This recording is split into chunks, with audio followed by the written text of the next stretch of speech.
Hello students. Presently हम seventh unit study कर रहे हैं, that is dual nature of radiations and matter.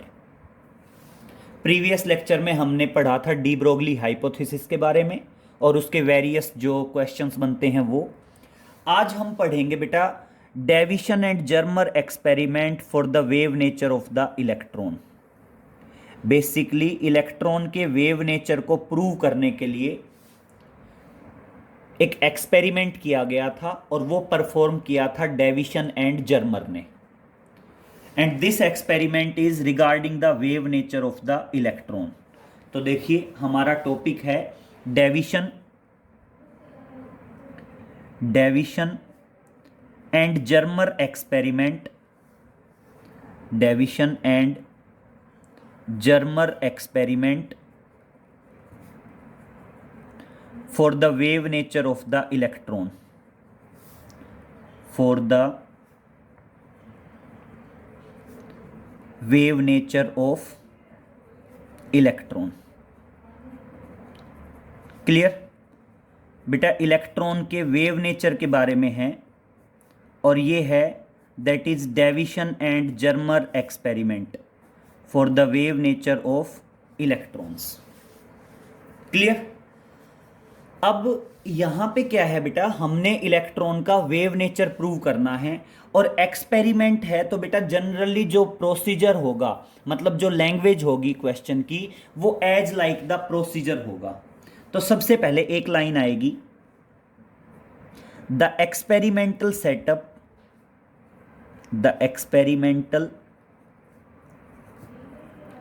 Setup as shown below. As shown below जो experimental setup है बेटा, वो एक्सपेरिमेंटल सेटअप आपका एज शोन बिलो है। अब एक पॉइंट समझिए, अगर हमने इलेक्ट्रॉन के वेव नेचर को प्रूव करना है तो सबसे पहले हमें चाहिए moving electron, fast moving electron. और बेटा फास्ट मूविंग इलेक्ट्रॉन सेटअप करने के लिए सबसे पहले हमें इलेक्ट्रॉन चाहिए। एंड बेटा इलेक्ट्रॉन रिलीज हो सकते हैं अगर हम बेरियम ऑक्साइड को गर्म करें, दैट इज बेरियम ऑक्साइड। तो देखिए सबसे पहले क्या लिया जाता है बेटा, समझिए बहुत ध्यान से। सबसे पहले एक टंगस्टन का फिलामेंट लिया जाता है और जिसके ऊपर कोटिंग होती है बेरियम ऑक्साइड की। बेटा टंगस्टन फिलामेंट का मतलब क्या है, आपको पता है टंगस्टन का रेजिस्टेंस काफी ज्यादा होता है। अगर उसमें हम करंट पास करेंगे तो वो हीट प्रोड्यूस करेगा, गर्म होगा। और अगर मैं इसके ऊपर बेरियम ऑक्साइड की कोटिंग कर दूं तो ये क्या करेगा, अपने आप में इलेक्ट्रॉन रिलीज करना स्टार्ट करेगा। इसलिए मैंने क्या लिया, टंगस्टन का फिलामेंट लिया F, जिसके ऊपर क्या है बेटा, बेरियम ऑक्साइड की कोटिंग है। और इसमें से करंट पास करने के लिए इसको कनेक्ट कर दिया बेटा एक लो टेंशन बैटरी से, लो वोल्टेज बैटरी से, बाय यूजिंग द रिहोस्टेट। ये अपने आप में लो टेंशन बैटरी है। और बेटा रिहोस्टेट का यूज़ क्यों किया, रिहोस्टेट का यूज़ किया अगर आप यहाँ पे इसकी वोल्टेज को वेरी करना चाहें, अगर आप टंगस्टन फिलामेंट पे वोल्टेज को वेरी करना चाहें तो ये रिहोस्टेट क्या होगा, आपका हेल्पफुल होगा to vary the voltage on the tungsten filament. And ये क्या है, that is low tension battery. Clear. अब क्या होगा बेटा, जैसे ही इसमें करंट पास होगा टंगस्टन गर्म होगा क्योंकि रेजिस्टेंस काफी ज्यादा है, and start emitting the electrons. And this rheostat is used to vary the voltage over the filament. अब हमें इलेक्ट्रॉन चाहिए बेटा एक पर्टिकुलर डायरेक्शन में, इसलिए यहां पे क्या लगा दी जाएगी, एक कैविटी लगा दी जाएगी bye using the cathode. Cathode in the sense क्या है, इसको बैटरी के नेगेटिव टर्मिनल से जोड़ दिया जाता है। नेगेटिव टर्मिनल से जोड़ने का लॉजिक क्या है कि बेटा ये इलेक्ट्रॉन को रिपेल करेंगी and electron are emitted out in a direction, और इलेक्ट्रॉन हमें इसका जो गैप है उसमें से एमिटेड आउट होंगे। इस नैरो बीम ऑफ इलेक्ट्रॉन को एक्सेलरेट करने के लिए एक बॉक्स लिया जाता है in which there is a cut along the axis. बेटा एक बॉक्स है जिसमें एक कट है अलोंग द एक्सिस, और इसको क्या करते हैं बेटा, जनरली बैटरी के पॉजिटिव टर्मिनल से जोड़ देते हैं। जनरली किससे कनेक्ट कर देते हैं, बैटरी के पॉजिटिव टर्मिनल से कनेक्ट कर देते हैं, और क्या बना दिया जाता है, ये एज ए कैथोड की तरह काम करेगा और ये एज ए एनोड की तरह काम करेगा। And electron beam get accelerated after passing through this, और जैसे ही इसमें से पास होगी तो इलेक्ट्रॉन बीम क्या हो जाएगी, एक्सेलरेट हो जाएगी। And all this arrangement is known as electron gun. And बेटा ये जितनी सारी की सारी अरेंजमेंट है इसको क्या कहा जाता है, दैट इज इलेक्ट्रॉन गन। बेटा अब तक हमने कुछ नहीं किया है, जस्ट और just fast moving electron obtain किए हैं। रिपीट कर रहा हूं, सुन लीजिए। Tungsten filament coated with barium oxide connected with low tension battery by using the rheostat. To get the narrow beam of electron we use the cathode cavity C, and this narrow beam of electron pass through a box in which there is a cut along the axis and made it anode by connecting the positive terminal, and after passing through the box we get the beam of fast moving electron, and this arrangement is known as electron gun. अब बेटा उसके बाद हम लेते हैं nickel crystal. समझिए, उसके बाद हम क्या लेते हैं, एक निकल क्रिस्टल लेते हैं, and this is the plane of the crystal. ये क्या मान लीजिए, this is the plane of the crystal, मतलब क्रिस्टल का प्लेन ये है। मतलब आप सिंपल वे में कह दीजिए this is the plane of crystal. बेटा इलेक्ट्रॉन बीम यहां पे टकराएगी एंड क्या हो जाएगी, गेट स्कैटर्ड। ये एंगल थीटा, तो ये एंगल भी क्या होगा, theta. And this angle is the phi, that is angle of scattering. क्या होगा, ये आपका निकल क्रिस्टल था और निकल क्रिस्टल पे टकरा के आपकी बीम ऑफ इलेक्ट्रॉन स्कैटर्ड हो गई, and this phi is the angle of scattering.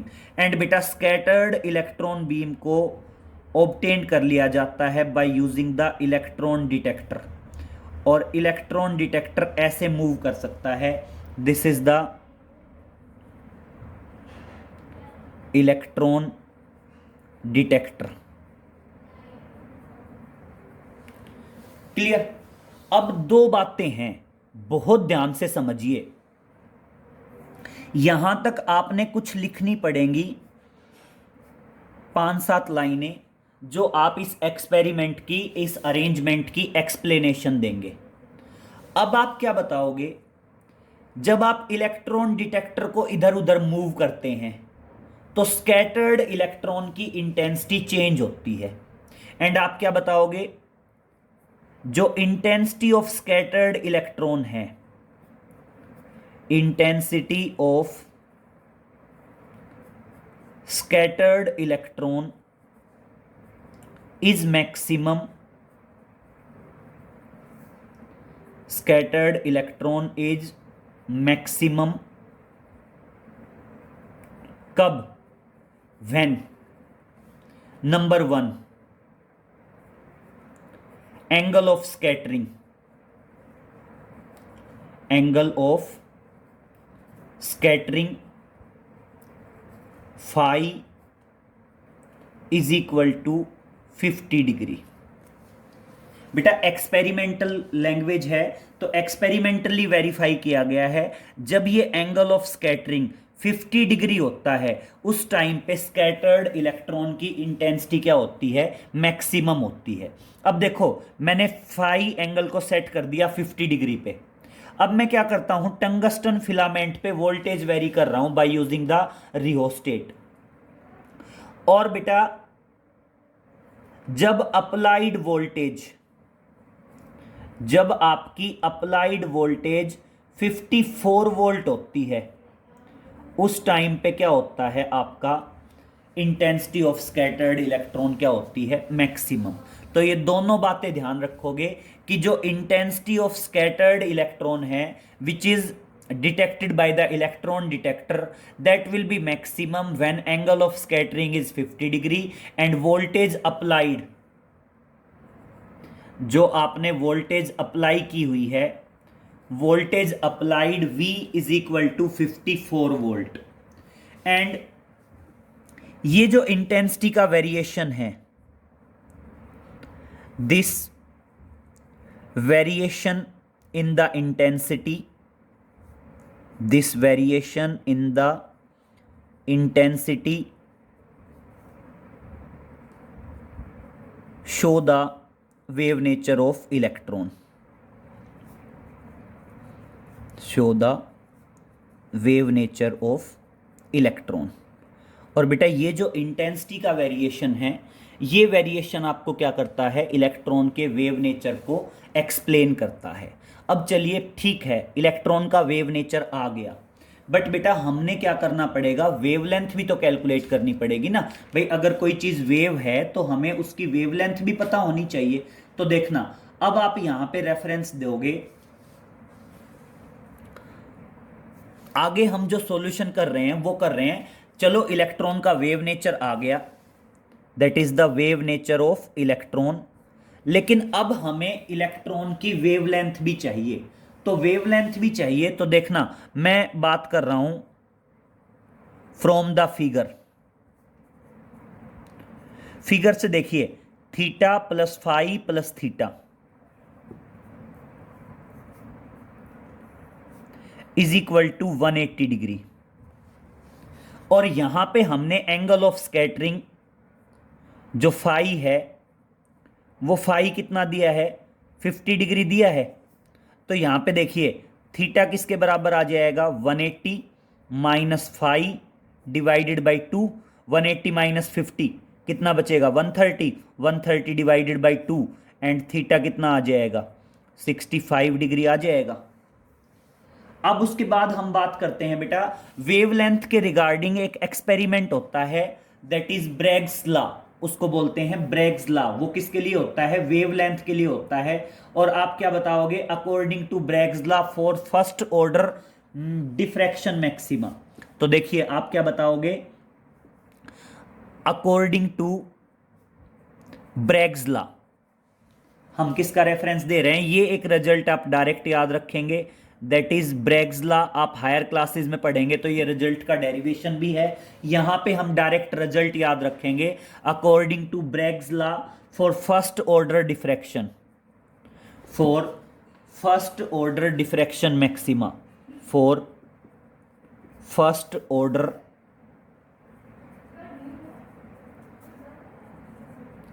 Diffraction maxima.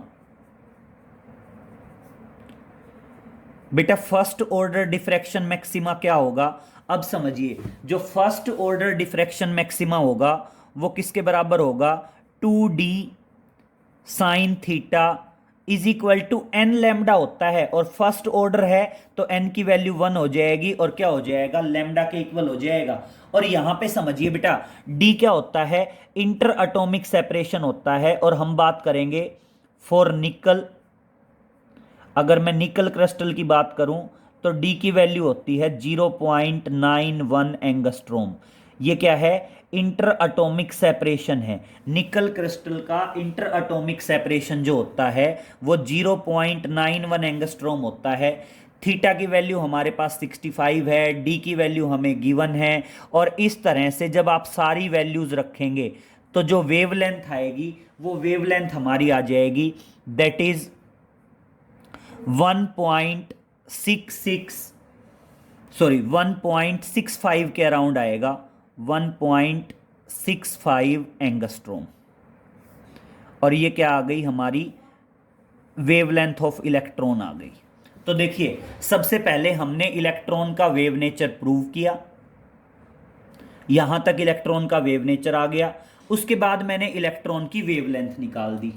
और जैसे आप मैथमेटिक्स में नहीं करते हैं आंसर की वेरिफिकेशन, तो हम क्या करते हैं, इस आंसर की वेरिफिकेशन करेंगे कि ये जो वेवलेंथ आई ये सही आई या नहीं आई। तो इसको वेरीफाई करने के लिए हम क्या करते हैं, now for the verification,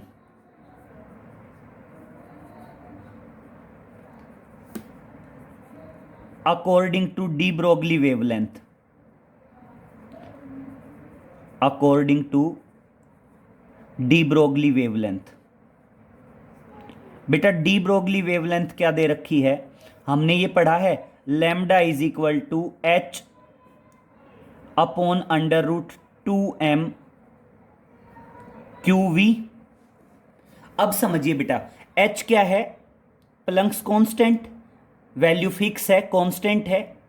M क्या है, mass of electron, value constant है क्योंकि हम इलेक्ट्रॉन की बात कर रहे हैं तो क्या लेंगे, मास ऑफ इलेक्ट्रॉन लेंगे। क्यू क्या है, चार्ज ऑफ इलेक्ट्रॉन। और देखिए इस तरह से आपको सारी वैल्यूज पता हैं। क्यू क्या है, charge of electron. Charge of electron की वैल्यू क्या होती है, 1.6 इंटू 10⁻⁻⁻19 कूलम।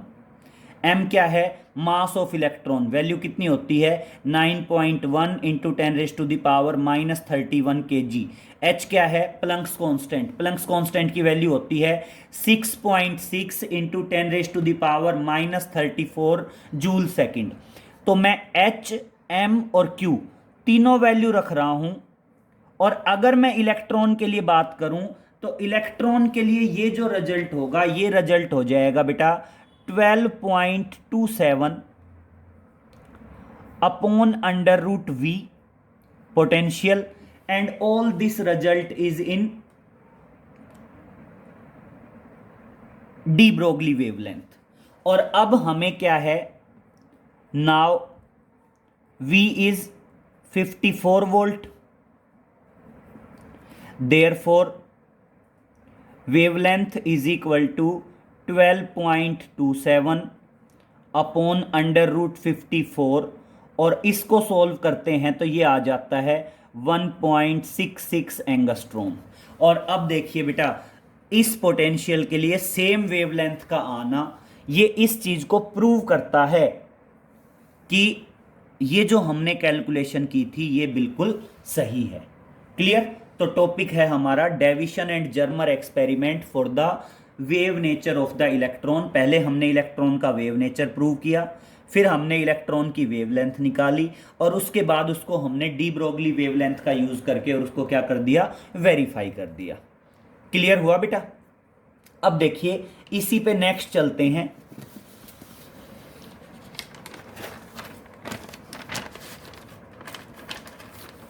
इसी में नेक्स्ट एक आ जाता है बेटा फोटोन के बारे में। What is photon and write down the properties of photon. आप केमिस्ट्री में भी पढ़ चुके होंगे फोटोन के बारे में। फोटोन के बारे में सिंपल क्या बताया जाता है बेटा, फोटोन के बारे में हम सिंपल कहते हैं it is the small energy packet which is received from the light radiations. तो देखिए फोटोन की बात हम क्या कहते हैं, फोटोन कहते हैं it is the small energy packet which are received from the light radiations. तो हम बात कर रहे हैं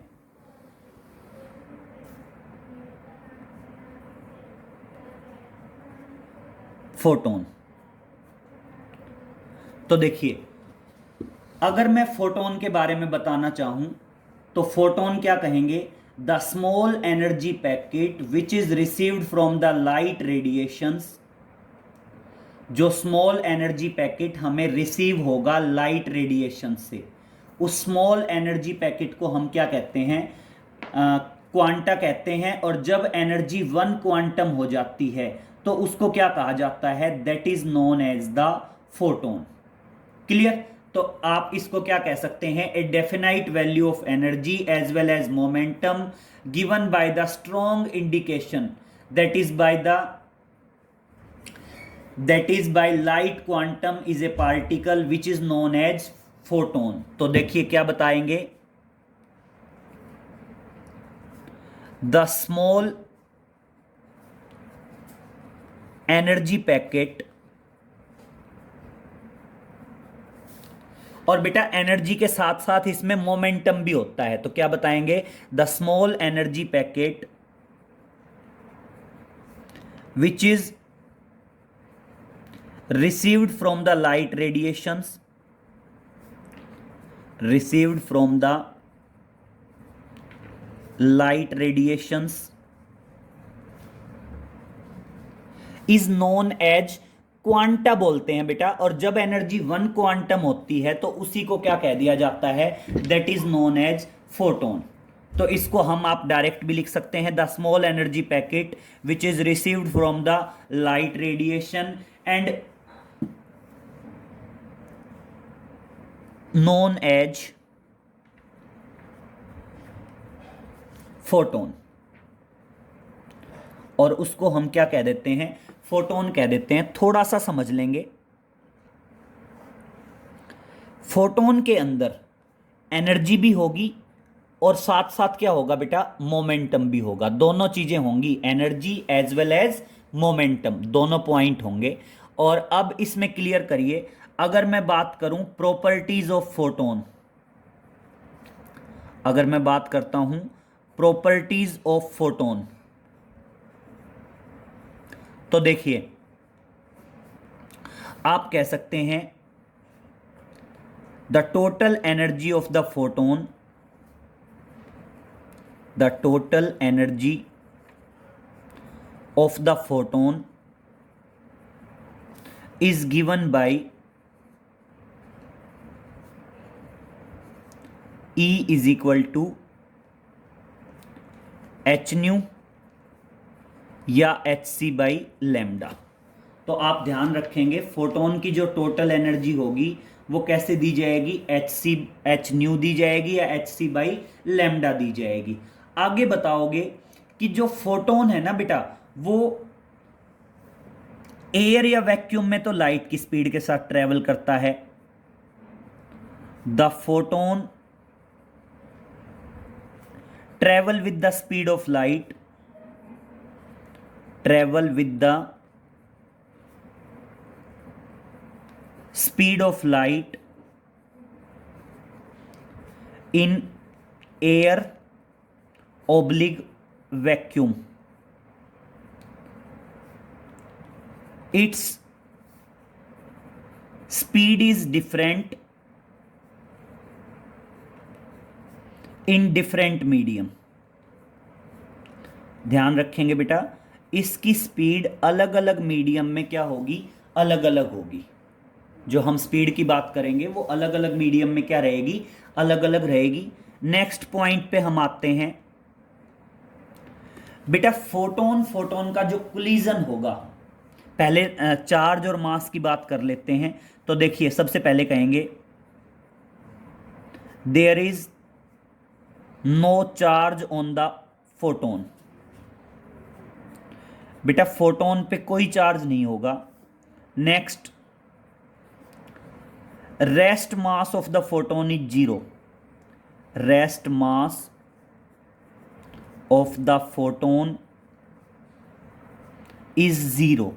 इसका मतलब क्या है बेटा कि फोटोन जो है ना, मूविंग कंडीशन में तो मोमेंटम शो करेगा।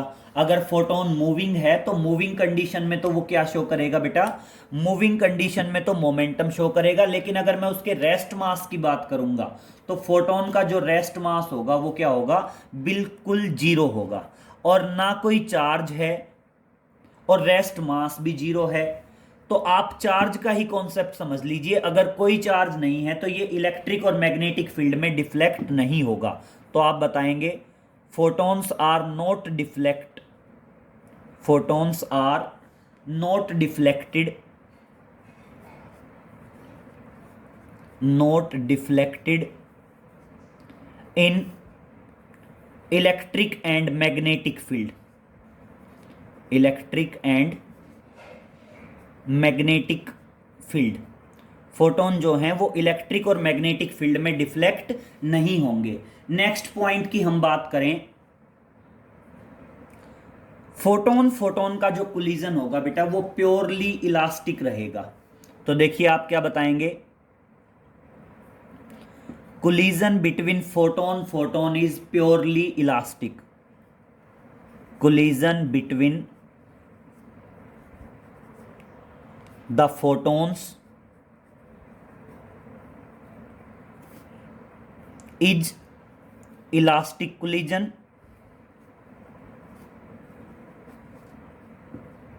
and as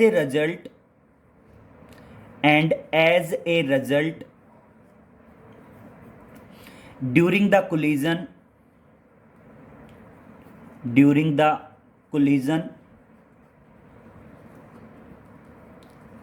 kinetic energy and linear momentum remain same.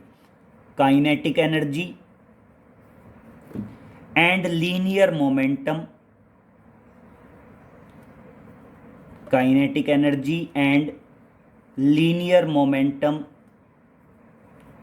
Remain constant. ये तो बेटा बेसिकली आपने 11th क्लास में भी पढ़ा होगा कि कोलिजन दो टाइप का होता है, इलास्टिक और इनइलास्टिक। जो इलास्टिक कोलिजन होता है उसमें ऑटोमेटिक काइनेटिक एनर्जी और लीनियर मोमेंटम कांस्टेंट रहता है, तो इसलिए अगर ये इलास्टिक कोलिजन है तो ऑटोमेटिक काइनेटिक एनर्जी और लीनियर मोमेंटम क्या रहेगा? कांस्टेंट रहेगा। दूसरा पॉइंट, अगर चार्ज नहीं है तो ये इलेक्ट्रिक और मैग्नेटिक फील्ड जो है उसमें डिफ्लेक्ट नहीं होगा। भाई अगर चार्ज पार्टिकल है वही तो इलेक्ट्रिक और मैग्नेटिक फील्ड में डिफ्लेक्ट होता है। अगर किसी पार्टिकल पे चार्ज ही नहीं है तो वो कैसे डिफ्लेक्ट होगा? और देखिए बेटा, जो रेस्ट मास है वो जीरो है, इसीलिए जो फोटोन है ना बेटा, फोटोन बेसिकली ड्यूअल नेचर में आता है। इसका पार्टिकल नेचर भी होता है, इसका वेव नेचर भी होता है, क्योंकि जब ये मूविंग कंडीशन में होता है तो उस टाइम पे इसमें एनर्जी भी होती है एंड मोमेंटम भी होता है। आप डेफिनेशन में भी बता सकते हैं कि photon having energy as well as momentum. Clear? ये सिंपल है कि एनर्जी ऐसे दी जाएगी, एयर या वैक्यूम में लाइट की स्पीड से ट्रेवल करेगा और बाकी किसी भी मीडियम में क्या होगी बेटा? Less than speed of light होगी और अलग अलग मीडियम में वो चेंज होती रहेगी। क्लियर? तो इतना कर लेंगे बेटा, बाकी आगे नेक्स्ट लेक्चर में मिलते हैं। Okay, thank you.